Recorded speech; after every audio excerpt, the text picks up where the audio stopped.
Here we go. We're going to work our way all the way up to the ideal gas law today.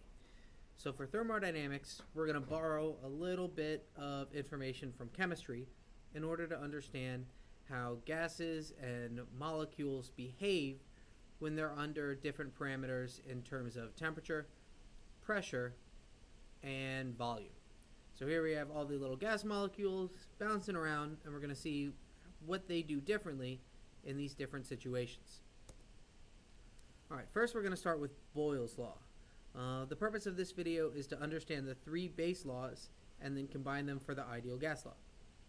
Boyle's law says pressure is inversely proportional to volume when temperature is held constant. When temperature is held constant, it's called isothermal. We're going to learn these definitions further as we get into the actual laws of thermodynamics. But right now they follow this nice little curve that you have here. So this is an isothermal curve, meaning that temperature is going to be the same through all points on the 1 over x curve. Basically what Boyle's law says is that if I take the same temperature precise gas and I push this little lever down here, since these molecules used to have a lot of space, they were only pushing on the outside of the container with a specific force. But now if I slow or decrease the volume, let's say, in terms of to what it used to be as half of a volume, what's going to happen now is the pressure is going to double. So now the pressure becomes twice as the volume has been cut in half. And this only occurs when temperature is held constant. But it makes more sense now that they're bouncing into each other more often. They are pushing against the side of the walls more, so the pressure would increase. Alright, next is Charles' law. Now we're holding pressure constant. So when pressure is held constant, as the temperature increases, the volume increases, because the faster molecules collide harder and push each other further apart. So here's our little example.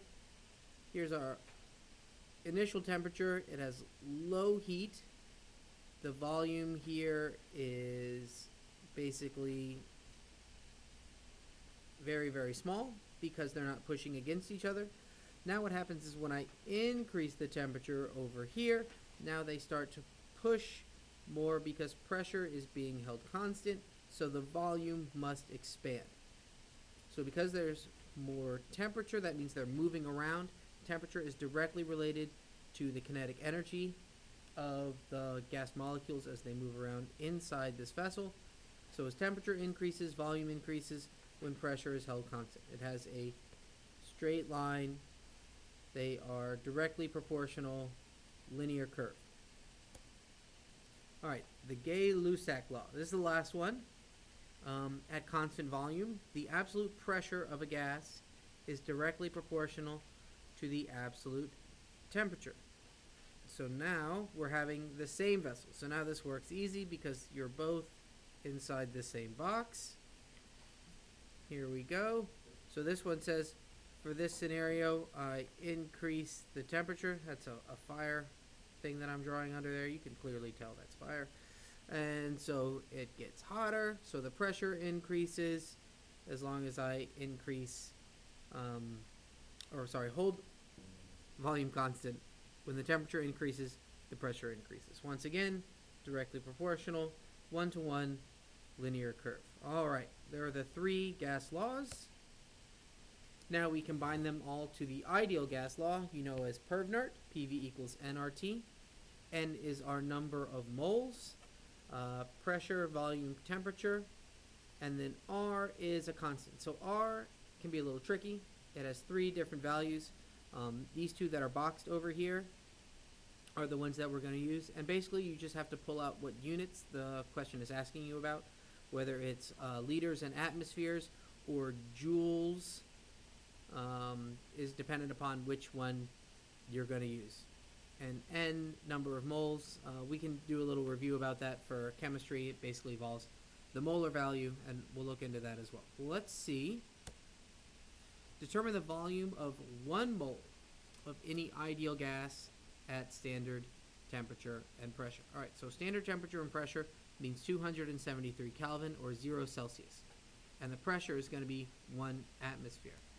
So because we use those two values, it makes sense that our R value is going to be 8.314 joules per moles per Kelvin.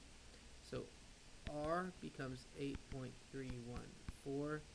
And for this, we really want to use our units. So that way we know we're in like terms.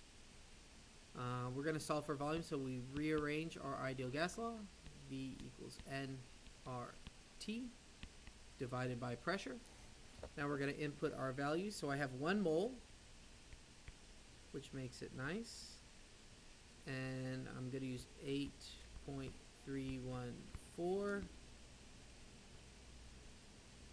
as my R value. Joule, mole, Kelvin. And 273 degrees Kelvin. In my numerator. And my pressure is 1.013 times 10 to the negative 5 newtons over a square meter. And we have to use that in terms of our joules allotted for the pressure. So when we use all these values, we get a volume of 22.4 times 10 to the negative 3 cubic meters, because I use meters here. And like terms, that is going to whittle itself down to 22.4 liters.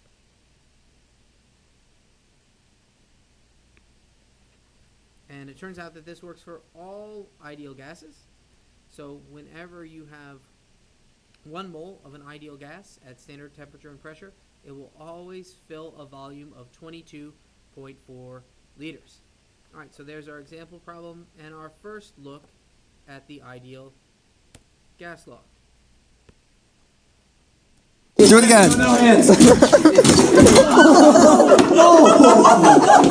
again.